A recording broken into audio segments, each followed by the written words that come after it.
আমরা এখন রয়েছি নেপালের কাঠমান্ডুর দরবার স্কয়ারে।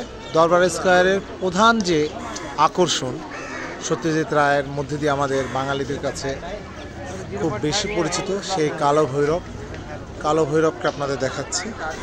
কালো ভৈরব মা কালীরই আর এক রূপ এখানে দেখা যাচ্ছে। কালো ভৈরব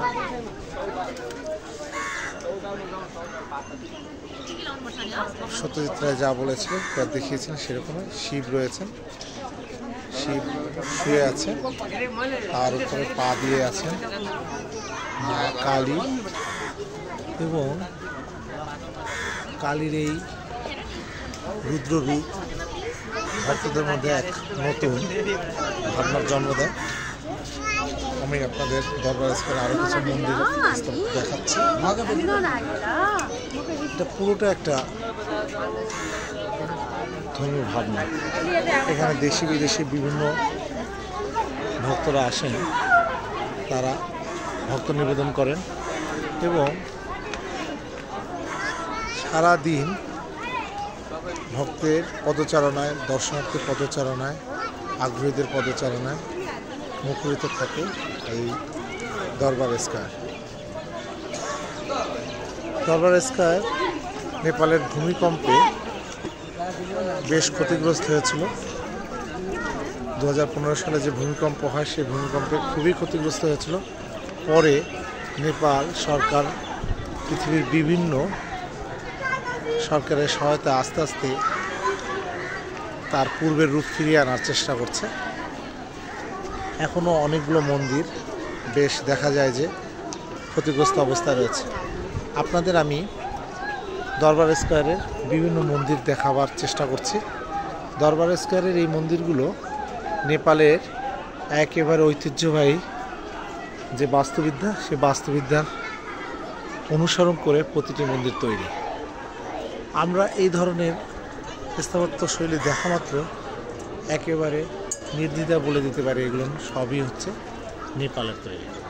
আপনাদের আমি নেপালের দরবার স্কয়ারের আরও কিছু মন্দির দেখাচ্ছি। দূরে দেখতে পাচ্ছেন যে ভূমিকম্পের সেই ছোবল মন্দিরের গায়ে এখনো আছে। এবার আপনাদের দেখানোর চেষ্টা করছি কাঠের কাজ। নেপালে কাঠের কাজ সারা পৃথিবী খ্যাত।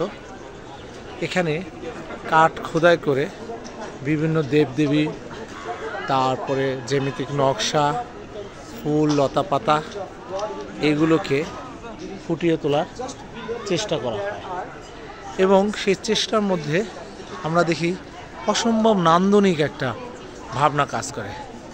অপার বিস্ময়ে শিল্পকর্ম দেখছেন বিদেশি দর্শনার্থীরা।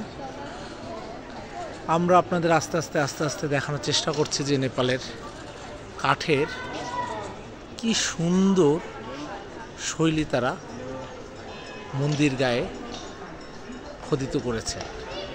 আপনারা দেখতেই পাচ্ছেন প্রতিটি মন্দিরের গায়ে এই ধরনের কাজ।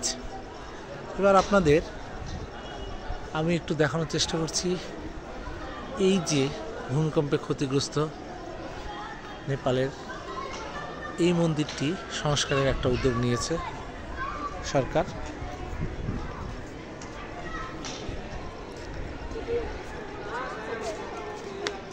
এই মন্দিরগুলো বিভিন্ন দেবদেবীর উদ্দেশ্যে তৈরি হয়েছিল। আমরা এই যে আপনাদের দেখালে আপনারা বুঝবেন, এখানে দেখতে পাচ্ছি আমরা নৃসিংহ অবতারকে। আসলে এদের বৌদ্ধ এবং হিন্দু দেবদেবীরা এমন মিলেমিশে আছে যে অনেক ক্ষেত্রে তাদেরকে আলাদা করা যায় না। যে এটা রাধা কৃষ্ণের, এখানে বৈষ্ণবীয় যে ধারা, সেই ধারার প্রভাব কম দেখতে পাওয়া যায়, কিন্তু আমরা এখানে শাক্তদের বড় রকম একটা দেখতে পাই। দেখুন, আপনারা যদি দেখেন, আমি ক্লোজ করে দেখানোর চেষ্টা করছি।